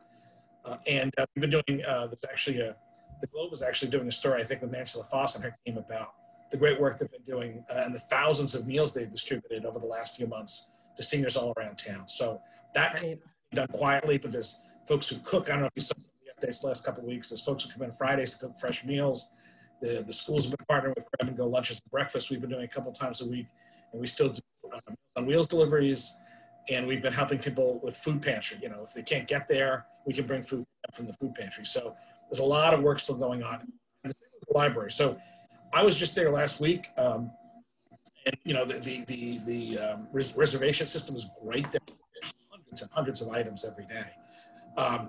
It does take more work than it used to, and we're still working on protocols to get people back in the library. But again, that's a little bit more of a challenge too. The library's literal. You can actually book your book and get it and pick it up outside. And they've also done some deliveries to folks who couldn't get up there. So you know, they've really gone an extra mile on that. And with rec too, you know, we're hoping to get some more rec programs going. But at this point, in person indoors is just not working. So, you know, rec is not physically open either at this point. But again, virtually they are, and they're there to help. And they're still planning for next year, and they're working with the schools on before and after school programming to help with kids who need them. So, that's all ongoing too. So town hall itself will reopen, and there still will not be in-person contact yet at the library, or though we hope in the fall. And elder affairs, again, realistically, probably not for a while, but town hall Friday, you will have a video, we'll have a big update. We can get people, you know, get it out, and you know, you'll probably have a lot of people that have been waiting to do XYZ. So as soon as you're ready, we want to be sure all that information gets out quickly. And you can I'll share it with all of you. You can share it as far and wide as you'd like. Once we get everything together. Great. Thank you. So that'll be for hopefully Monday. That's the plan, is Monday the 14th. Okay, thanks. So, right. Reopening. Chris, anything else? But just on that note, if any of you happen to be in the building or in the area, and this is not, I'm just letting everybody know because we can't give tours of this. The records work was done. Urging, there's a bunch of boxes. We finally got state approval to get it all shipped off to a special shredding site that shreds public records. And again, this is stuff. There's like old warrants from the 80s, and you know, none of this stuff is any particular. Unfortunately, they did not find any cool documents like they found in like Bridgewater. They found like a 1650 letter from somebody, but we didn't find any of that stuff. That said, what we did find was a lot of space. So, I said, Corey got a chance to see someone when he was in the building a few weeks ago. It's now that whole room that was the meeting room downstairs is empty. there's a little record center that's been built in this building, and there's other records that are now being stored up at the library in the basement. There's a prototype system that we're going to expand upon and roll into our document management system that we're developing. There's a lot of great work that's been on e-recording, and in fact, e-recording. We're hoping over again this fall, providing we can find a good high-quality college student to start some scanning, because we're ready to do some more scanning, and we're going to try to get some of that stuff done. So it's going to take a while. Every day we'll get a little bit closer. So we'll do more updates on that. So that's I didn't plan on updating on that, but it just fits with the theme of everything else. Great, thanks. Jack, you had a question for Chris? Yeah, on updating Chris. A couple of weeks ago, we talked about, the youth center, and thank you for Miriam. She got back to me very next day on Wednesday, the 26th, that there's 247 signatures on the petition of the 500 that's needed. I haven't heard anything else, and I know that I've asked and you would have let me know if there'd been any progress. I would suggest that maybe what would be very helpful is if we took on the cohassetmass.org website and we put a banner and a clickable link to that survey, and maybe just a little to tell people how important that is. Put this in perspective. There's some articles that are coming out tomorrow that point out that this COVID pandemic has been like pouring gasoline onto the fire of opioid addiction. And I know I'm preaching to the choir because the select board's been very strong in supporting this. But Chris, that's just a suggestion that might help move the survey forward. Just a clickable link. Is that something you might be able to consider? I appreciate that update, Jack. Thanks for bringing that up. I do know that that has been. I think we can probably make it more prominent. I think there are links to it in a lot of places. That said, it's always good to do a refresh. I know one of the other things that the team working on this is looking to do is, as the kids come back to school this fall, is to really get the middle school kids in particular engaged in this and really get their feedback, because that's such a critical part of this. So I appreciate you raising that, Jack, and I'm happy to share it too. I know here, and we can share, and if you folks want to put it on your Facebook pages with a link, I think the more people that can see it, the better we are. Well, I'm looking at our town site, and right now where it says popular topics, we could put it there, or just a banner, just anything, because we're so close, and evidently the logjam appears to be getting from 247 to 500 surveys to move this forward. And, and I know I speak for the board that we want this. This is a priority. So maybe a little step to move it forward would be greatly appreciated. Thank you. Thanks. And we'll have an update from Nicole on general programming and things like that soon. Carrie and I had a conversation with her, and they have a whole bunch of things planned. So we'll try to wrap up at this conversation with respect to the survey as well, and the teen center soon in the next 3 to 4 or 5 weeks. We have a lot of meetings coming up. I'm going to segue right into selectman comment period, Jack. So if you want to follow up with anything, or. Well, obviously what I'm really concerned with is figuring out a way to move this teen center, or the kids want a youth center. We have to remember that.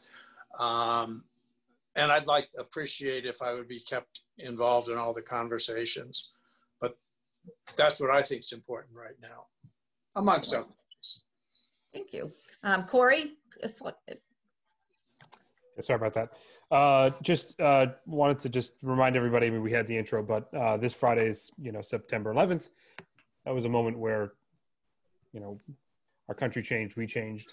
And I think it's worth remembering where we were before that, where we are today, remembering those we've lost both in the event and afterwards. And just, it's been 19 years. It feels like it was yesterday still. Oh my God. But I just, don't forget it. that's, and if you can make a moment, I think what was the first 8:57, I think was the first moment when we have this moment of silence to, just take a moment out of your day and just have it for yourself, and have it for, a memory of maybe someone you knew, maybe someone you knew of, because that really was a moment in time that we all share in the sorrow of. So thanks. Thanks. Paul? I drove home tonight and the Situate Reservoir is really low. So we're not the only town which is limiting water. So be very careful if there's a leaking hose, a leaking anything, a toilet that's leaking in the house, try to fix it.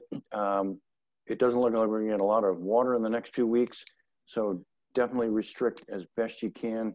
We don't want to have to be in the situation where, several towns in the area may be looking for us for water and we don't have any, which it looks like it's pretty tight situation. The other thing was with the grant that came in for the lift for the harbor. That is just fantastic from somebody who used to lift boxes. It is a huge thing to have that available, and let's hope that can get through. That's it.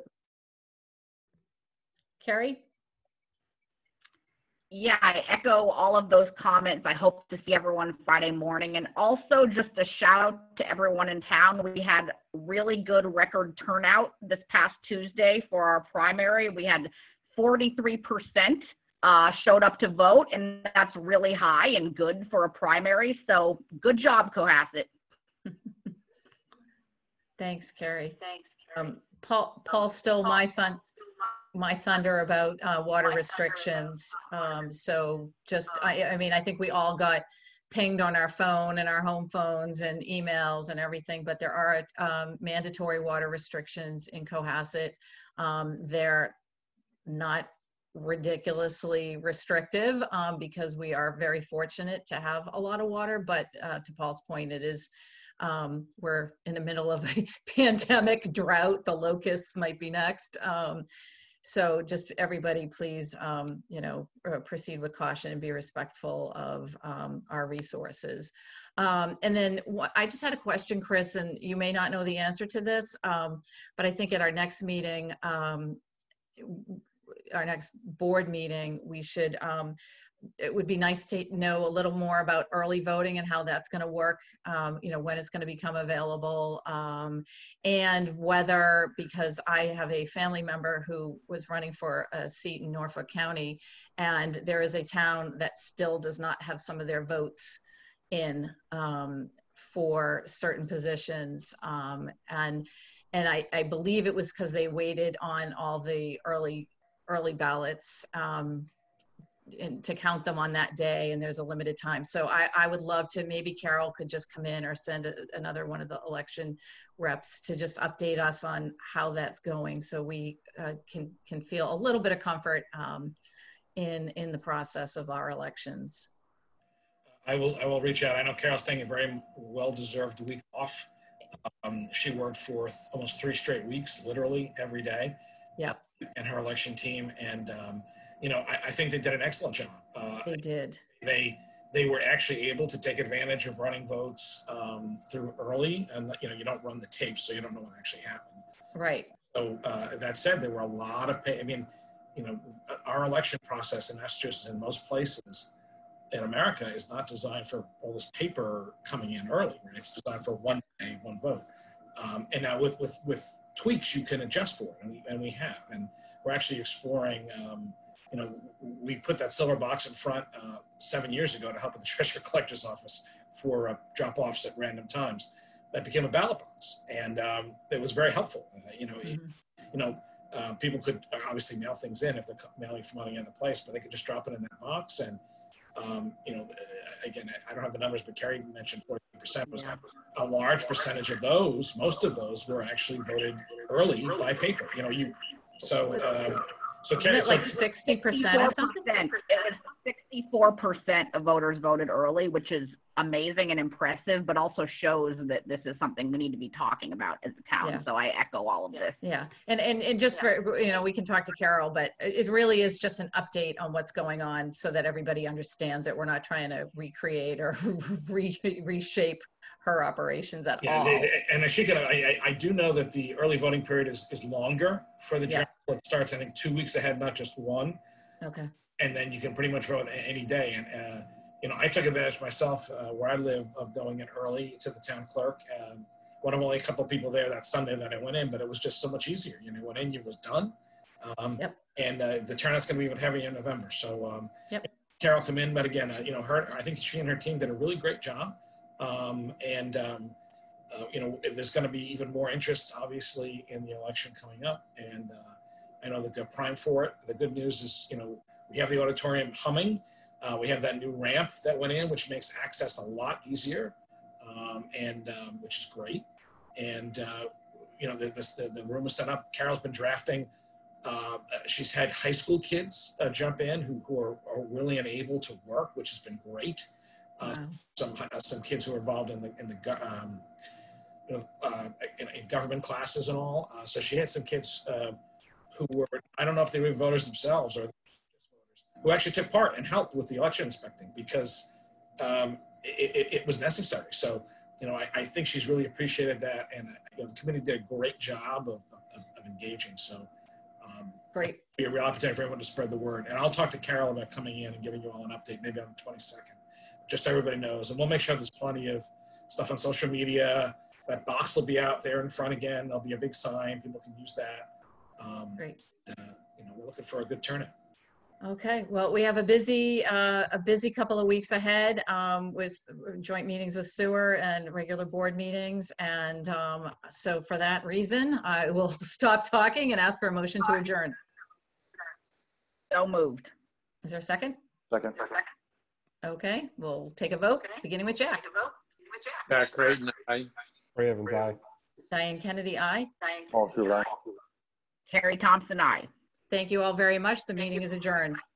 Good night, everyone. Good night, everybody.